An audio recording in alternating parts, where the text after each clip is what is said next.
अच्छा भाई, तो recent Iran Israel US war में एक डेवलपमेंट ये आई है कि ईरान ने जो है ना स्ट्रेट ऑफ हॉर्मुज में स्ट्रिक्ट कंट्रोल रखा हुआ है।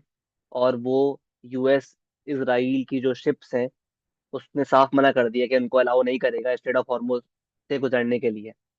तो इसके चक्कर में जो यूएस है ना वो बड़ा परेशान हो गया, और उसने जो है नेटो से कहा कि आप जो है मदद करें हमारी, और हमें हमें वॉरशिप्स प्रोवाइड करें ताकि हम जो है ये स्ट्रेट ऑफ हॉर्मुज रास्ता है इसको बहाल कर सकें और इसको ईरान के चुंगल से छुड़ा सकें।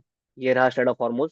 तो इस पे ईरान ने जो है ना अभी बहुत ही स्ट्रिक्ट कंट्रोल मॉनिटरिंग की हुई है, और वो किसी भी ऐसी शिप को जो यूएस इसराइल या इसके एलाइज की है उसको पास होने का की इजाजत नहीं दे रहा। तो एज अ रिजल्ट ट्रम्प ने फिर नेटो को कहा कि आप जो है भेजें वॉरशिप्स। अब सवाल ये बनता है, नेटो है क्या?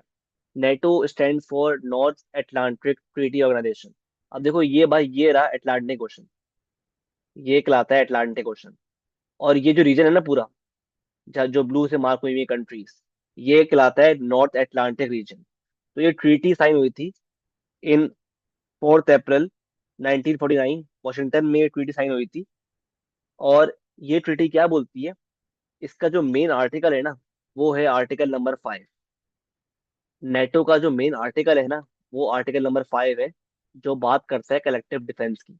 ये आर्टिकल बोलता है an attack against one member is considered an attack against all. मतलब ये जितनी भी कंट्रीज है ना नेटो के, जो शामिल है नेटो में, जो मेंबर कंट्रीज हैं नेटो की, कनाडा हो गया, यूएस हो गया, Spain, France, Germany, Poland, Turkey भी है। अच्छा, इसराइल नेटो का पार्ट नहीं है। इसराइल जो है वो ऑफिशियली नेटो का पार्ट नहीं है। और स्वीडन और फिनलैंड भी अभी रिसेंटली नेटो का पार्ट बन चुके हैं।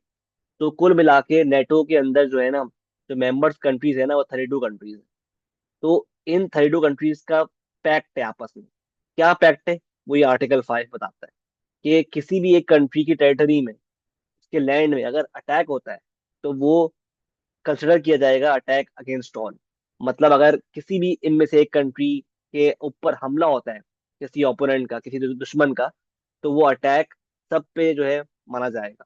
अब आर्टिकल 5 को इन्वोक करने के लिए ना, आर्टिकल 5 को अप्लाई करने के लिए जितने भी मेंबर कंट्रीज है ना सबका राजी होना जरूरी है। मतलब सबके कॉन्सेंसस से ये आर्टिकल 5 इन्वोक होता है। सब अग्री करते हैं तो ये आर्टिकल 5 इन्वोक होता है, अप्लाई होता है। जैसे लास्ट टाइम जब ये आर्टिकल 5 इन्वोक हुआ था ना, अप्लाई हुआ था, वो हुआ था 9/11 के बाद, जब यूएस की जो टेरिटरी है उस पर हमला हुआ था। और जो है अलकायदा जो ग्रुप था led by Osama bin Laden, उसको जो है रिस्पॉन्सिबल करार दिया गया था, जिम्मेदार करार दिया गया था इस हमले का। तो इसीलिए फिर नेटो ने ये आर्टिकल 5 जो है इन्वोक किया। तमाम कंट्रीज जो है राजी हो गई। और फिर जो है यूएस ने अफगानिस्तान में जो कार्रवाई की, सबको मालूम है क्या हुआ था। तो जंग चली लंबे अरसे तक। तो ये हिस्ट्री का वाहिद पॉइंट है 9/11 के बाद, जब नेटो ने ये आर्टिकल 5 उजागर किया था, अप्लाई किया था, और तमाम कंट्रीज राजी थी इसको इन्वोक करने पर। ठीक है, तो अभी जो है ट्रम्प ने क्या बोला है नेटो से कि आप जो है हमें वॉरशिप्स दें। लेकिन नेटो ने अभी रिफ्यूज कर दिया कि हम जो है वॉरशिप्स, यानी जो है अपनी मिलिट्री प्रोवाइड नहीं करेंगे स्ट्रेट ऑफ हॉर्मुज को खोलने के लिए। क्योंकि नेटो ये बोल रहा है कि ये हम अगर हम ये ऐसा करते हैं तो हमारा जो है मिडल ईस्ट के साथ जो है ताल्लुकात खराब हो जाएंगे, खासतौर पर ईरान के साथ ताल्लुकात खराब हो जाएंगे। तो वो अभी चाह नहीं रहे कि इसको खराब करें मसीह ताल्लुकात को अपने। और वो कह रहे हैं भाई ये जो है यूएस का और ईरान का जाती मामला है। ठीक है, इससे हमारा सरोकार नहीं है। तो इसलिए नेटो जो है रिफ्यूज कर रहा है। तो आई होप आपको क्लियर है कि नेटो जो है कब बनी थी, और इसमें कितनी कंट्रीज हैं, और क्या इनका डिफेंस पैक्ट है।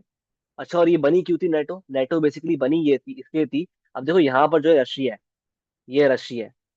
1949 में ना, वर्ल्ड वॉर 2 के बाद रशिया था पार्ट ऑफ सोवियत यूनियन। और सोवियत यूनियन जो है ना सुपर पावर थी उस वक्त। तो सोवियत यूनियन के एक्सपेंशन से बचने के लिए, मतलब उसके अटैक से बचने के लिए नेटो साइन हुई थी, ताकि जो है जितनी भी कंट्रीज है ना वेस्टर्न यूरोप में, इनको अटैक से बचाया जा सके।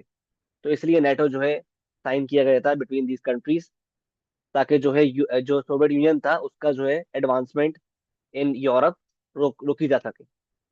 तो आई होप आपको क्लियर है नेटो क्यों बना था, और नेटो जो है क्या, और किस लिए इस्तेमाल होता है नेटो।